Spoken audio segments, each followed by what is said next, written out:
জয় মা কামাক্কা। সো বন্ধুরা, আজকে এই ছোট ব্লগের মাধ্যমে আপনাদেরকে মা কামাক্কার মন্দিরের দর্শন করাবো।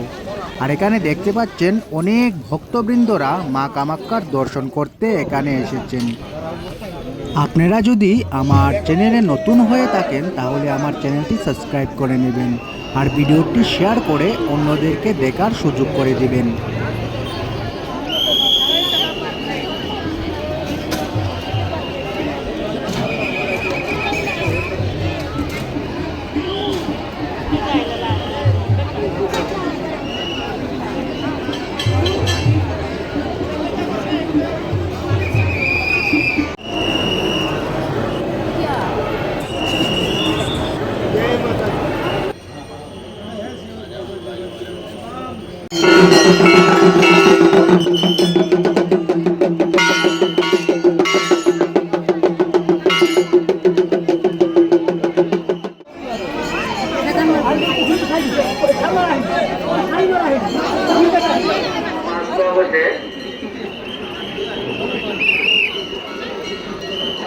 पालिका आपका आईडी कार्ड गिरा है, अधिक केंद्र में आईडी कार्ड दे जाइए।